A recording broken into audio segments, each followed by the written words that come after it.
इलाका गरीब इलाका नहीं, सब अमीर लोग हैं, सबके पास पैसा माल दौलत अल्लाह ने दी है। ये काम स्कूल का काम, मदरसे का काम आज से कई साल पहले होना चाहिए, लेकिन नहीं हुआ। अब हुआ है बुजुर्गों के फैजान से, अब हुआ। अब हम शुक्रिया अदा करते हैं जिन हजरात ने ये बेड़ा उठाया, जिन हजरात ने ये कोशिश की है, इस किले को खड़ा करने के लिए कोशिश की है, इस मदरसे को बनाने के लिए कोशिश की है, उसका हम सब शुक्रिया अदा करते हैं। और हम भी सब मिलजुल कर ये कोशिश करें कि ये हमारा इदारा, ये हमारी स्कूल और बड़े आगे तरक्की करें। हम किसी के मजहब के खिलाफ नहीं बोलते हैं, ना हमारा मजहब इजाजत देता है कि आप किसी के खिलाफ जबान दराज करो या जबान खोलो, या किसी कौम के बारे में आप गलत हरकत नहीं करो। नहीं, हम किसी के बारे में नहीं करते, लेकिन आपको एक मिसाल देते हैं कि ये लोग छोटे गांव के अंदर देखा जाए तो इनकी स्कूल है, प्राइवेट स्कूल है, 10वीं तक स्कूल है, 12वीं तक स्कूल है, लेकिन एक कौम मुस्लिम कौम है, इसमें कुछ भी नहीं है। सिर्फ एक वो मस्जिद है, उस मस्जिद में भी हमारे इख्तिलाफ शुरू हो जाते हैं, लड़ाइयाँ, घरों की लड़ाइयाँ होती है वो मस्जिद में ले आते हैं, घरों की लड़ाइयाँ होती है वो मदरसों में ले आते हैं। तो मेरे दोस्तों, बुजुर्गों, आप मेरे से बड़े हो, समझदार हो, घर की लड़ाई मस्जिद में नहीं आनी चाहिए, घर की लड़ाई मदरसे में नहीं आनी चाहिए। घर का इख्तिलाफ है, बिरादरी का इख्तिलाफ है, वो गली के अंदर है, अपने घर के अंदर है। जो ये मस्जिद, जो मदरसा होता है, ये सबका होता है और सबकी कोशिश से बनता है। सब बंदे कोशिश करते हैं, एक एक रुपए खर्च करते हैं, तब जाकर ये खड़ा होता है, तब जाके ये बिल्डिंग खड़ी हुई है। आज हम पूरा एरिया में पूरी कोशिश की, साथ दिया, तो कहीं इतना साल भी नहीं गुजरे कि हमारा ये मदरसा खड़ा हो गया, बैठने के लिए जगह बन गई, बच्चे पढ़ रहे हैं पिछले साल से, एक साल लगातार पढ़ रहे हैं। तो हमें कोशिश करनी चाहिए सब मिलजुल कर कि इस इदारे को, इस स्कूल को बढ़ाएं। आज प्राइवेट स्कूलें हैं जिसमें हमारे बच्चे पढ़ रहे हैं, तो पढ़ने भी चाहिए, लेकिन आज कुछ स्कूलों के हालात ये हैं कि बच्चों को गाड़ी वगैरह पर लेकर जाते हैं, 1-2 घंटा पढ़ाया, फिर वो गाड़ी वापस करवाना हो, सिर्फ 1-2 घंटा, मेरे सामने की बात है, 1-2 घंटा ही पढ़ाते हैं, गाड़ियाँ वापस रवाना। हम फीस दे रहे हैं, फीस खुद दे रहे हैं, लेकिन हमारे बच्चे नहीं पढ़ रहे हैं,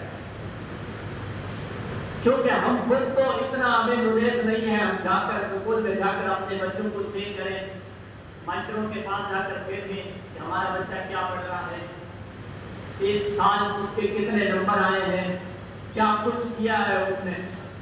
एक तो हमारे पास टाइम नहीं है, हम खेती बाड़ी मजदूरी वाले हैं, और दूसरे हमें पता भी नहीं है, क्योंकि हमारे पास इल्म नहीं है। अगर हमारा बच्चा 10वीं क्लास पढ़ लिया तो उसके बाद हमें क्या करना चाहिए, 12वीं पढ़ लिया तो उसके बाद हमें क्या करना चाहिए, कौन से रास्ते से लगाना चाहिए, कौन सा रास्ता हो जिससे हमें अच्छा फल मिले, क्योंकि हमें नॉलेज नहीं और हम पूछते भी नहीं है।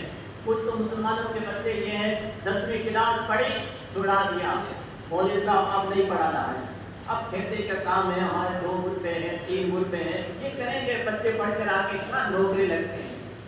नहीं, सिर्फ नौकरी के चक्कर में ये छुड़ाओ मत कि हम नौकरी तो लगेंगे नहीं, नौकरी मिलेगी नहीं। मेरे बुजुर्गों, दोस्तों, अगर हमारे पास 1 मुर्गा जमीन है, 1 मुर्गा जमीन है, तो हमारे 5 लड़के हैं, तो वो बंटवारा करेंगे तो जमीन किसी को 4, 3, 5 बीघे जमीन आएगी, 5 समझो, 5 बीघे वो आए, फिर उनके बच्चे होंगे तो फिर वो 2 बीघा जमीन आ जाए, फिर 1 बीघा, फिर वो 30 पेड़े के अंदर जमीन खत्म हो जाएगी, जमीन 30 पेड़े के अंदर जमीन खत्म हो जाएगी। अब हमारे बच्चे क्या करेंगे? अब भेड़ बकरी भी ज्यादा नहीं रख सकते हैं, क्योंकि जगह नहीं है भेड़ों की तरह नहीं करेगा, कहाँ रखेंगे हम? पहले यही 70 साल लोगों के पास भेड़ होते थे, पूरा रेवड़ होता था, लेकिन आज इतना नहीं है, तो पहले होता था। आज के बस 10 पास हो रहा है, किसी के पास 50, किसी के पास 25, 30 नहीं है, क्योंकि अब वो जगह भी नहीं है कि हम भेड़ और बकरी।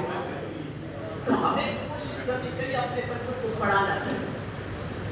हमारा बच्चा बड़ा हो गया तो हम उसे अच्छा रास्ता दिखाएं, अच्छे स्कूल के अंदर अपने बच्चों को भेजें, जहाँ अच्छी पढ़ाई हो। फिर कोई जानकर हो तो उससे पूछा जाए कि हमारा बच्चा 11वीं पढ़ गया है, 12वीं पढ़ गया है, अब हम अपने बच्चों को आगे कैसे बढ़ाएं, आगे कहाँ भेजें? तो हम सबको मिलकर ये काम करना होगा कि बिल्कुल अपने बच्चों को पढ़ाना होगा, साथ में हिंदी, साथ में इंग्लिश, साथ में कुरान शरीफ भी हमारा बच्चा पढ़ जाए, हिंदी भी पढ़े, इंग्लिश भी पढ़े। तब तो एक बच्चे की बात और पैसा लगाने के बाद और इस पैसे के अंदर ही जब आता है, जब आ गया, जब किसी पैसे के अंदर आएगा जो हम अपने बच्चों को अच्छी तरह से पढ़ाएंगे। पैसा लगाते रहे और हमारा बच्चा हमारा घूमता रहे, गलियों के अंदर भटकता रहे, तो उस पैसों का लगाने में कोई मतलब नहीं और कोई भी नहीं मिलने वाला है कि 10वीं के बाद हमारे बच्चे भटकते रहे। कंट्रोल किया जाए अपने बच्चों को। छोटे छोटे बच्चे हैं, हमारे 5वीं क्लास तक बच्चे पढ़ रहे हैं, उनको हम मोबाइल दे देते हैं हाथ में, वो बच्चा अभी से